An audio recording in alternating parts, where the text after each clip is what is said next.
আজকে আমি যেটা বানাতে চলেছি সেটা হচ্ছে potato bread cutlet. A few moments later. Hey guys, welcome back to my new video. আমি ঋতু, আপনারা দেখছেন ঋতুশ্রী ডেইলি লাইফ। তো বন্ধুরা, দুদিন আমি কোনো ভিডিও আপলোড করতে পারিনি, কিছু রিজন ছিল। তো আজকে আমি একটা নতুন রেসিপি নিয়ে চলে এসেছি। রেসিপিটা আমি ফার্স্ট টাইম ট্রাই করব। তো নিজে কিরকম বানাচ্ছি আর আপনাদেরকেও দেখাবো। সেটা আপনাদের ভালো লাগলে আপনারাও ঘরে ট্রাই করতে পারেন। আজকে একটা স্ন্যাক্স ব্রেকফাস্ট রেসিপি নিয়ে এসেছি। তো সঙ্গে থাকুন, দেখতে থাকুন ভিডিওটা পুরো। আমি হোমমেড পদ্ধতিতে বানাবো। তো আমি কিরকম ভাবে বানাচ্ছি নিজের আইডিয়াতে, আমি সেরকম ভাবেই আপনাদের দেখাবো। তো এখানে দুটো ব্রেড নিয়ে নিয়েছি। ব্রেড দুটো আমি এরকম একটা ছোট গ্লাসের সাহায্যে এরকম চেপে বসিয়ে ব্রেডগুলো গোল করে কেটে নেবো। আপনারা বাটি, এরকম ছোট বাটি থাকলেও কেটে নিতে পারেন। আমি ব্রেডটা গোল করে গ্লাসের সাহায্যে কেটে নিয়েছি। এরকম করে সব ব্রেডগুলো কেটে নেবো। বন্ধুরা, আমি ব্রেডগুলো সবকটা এরকম ভাবে কেটে নিয়েছি। আর এই ব্রেডের টুকরোগুলো আমি মিক্সিং জারে গ্রেট করে নেবো। আর এখানে আমি একটা ডিম ভেঙে নিয়েছি। ডিমের মধ্যে আমি কিছুটা কর্নফ্লাওয়ার অ্যাড করব। কর্নফ্লাওয়ার আর ডিম দিয়ে একটা ব্যাটার বানিয়ে নেব। তার মধ্যে একটু জলও দিতে হবে। ডিম, কর্নফ্লাওয়ার আর জল দিয়ে একটা ব্যাটার বানিয়ে নেব। এর মধ্যে সামান্য একটুখানি নুন দিয়ে দেব। নুনটা দিয়ে ভালো করে ফেটিয়ে নিতে হবে।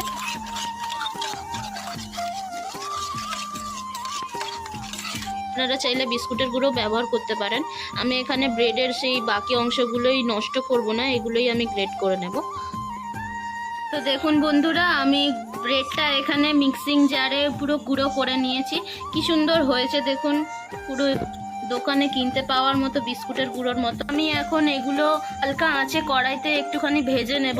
তারপরে আলুর সাথে একসাথে ভালো করে মিক্স করে মাখিয়ে নেব মিক্সিং জারে। আমি এখানে সিদ্ধ করা আলুগুলো আর একটুখানি ভেজে নেওয়া পেঁয়াজ, কাঁচা লঙ্কা আর রসুন কুচি আর আদা কুচিটা আমি দিয়ে দিয়েছি। তো এবারে এর মধ্যে অল্প একটু স্বাদ অনুসারে নুন আর একটুখানি লঙ্কার গুঁড়ো দিয়ে দেব, আর একটু গোলমরিচের গুঁড়ো দিয়ে দেবো। এর মধ্যে পরিমাণ মতো নুন দিয়ে দেব,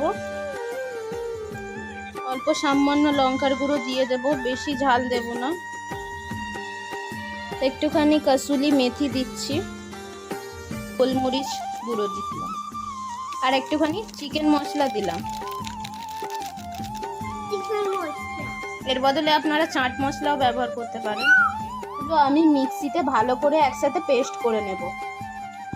দেখুন বন্ধুরা, আমার আলুগুলো ভালো করে মিক্স করা হয়ে গেছে। আলুগুলো এবারে আমি এখন এগুলো ব্রেডগুলো আমি কেটে রেখেছিলাম, এই ব্রেডের ভালো করে এই পুরগুলো ভরে দেব।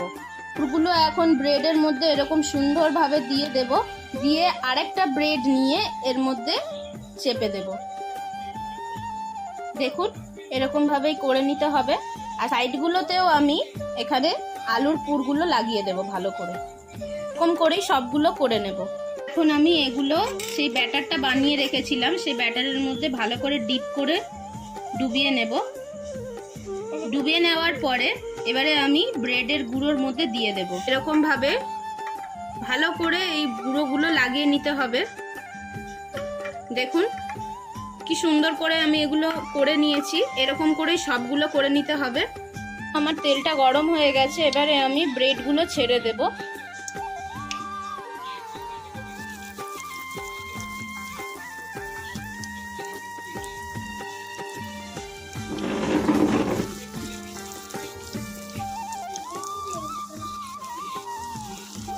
মিডিয়াম আছে ডিপ ফ্রাই করে নেব। তো দেখুন বন্ধুরা, আমার ব্রেড কাটলেটটা অলরেডি রেডি হয়ে গেছে। এবার আমি এগুলো নামিয়ে সার্ভ করে নেব। তো বন্ধুরা, আমার রেসিপিটা একদম রেডি, আপনারাও ঘরে ট্রাই করতে পারেন। দেখুন পুরো দোকানের মতো দেখতে লাগছে। আমি এখানে গ্রিন চিলি সস দিয়ে নিয়েছি, কিন্তু আপনারা এর সাথে ক্যাচআপ দিয়েও খেতে পারেন, অথবা পিৎজা সস দিয়েও খেতে পারেন। ভালো লাগলে আপনারা অবশ্যই ঘরে ট্রাই করবেন আর ভিডিওটা একটা লাইক করে দেবেন। তো ভিডিওটা ভালো লাগলে ভিডিওটা অবশ্যই লাইক করবেন, কমেন্ট করবেন, আর কিরকম হয়েছে অবশ্যই আমাকে কমেন্ট করে জানাবেন। আর আমার চ্যানেলে নতুন হয়ে থাকলে চ্যানেলটিকে অবশ্যই সাবস্ক্রাইব করে দেবেন। আজকের মতো টাটা, দেখা হচ্ছে নেক্সট কোনো ভিডিওতে।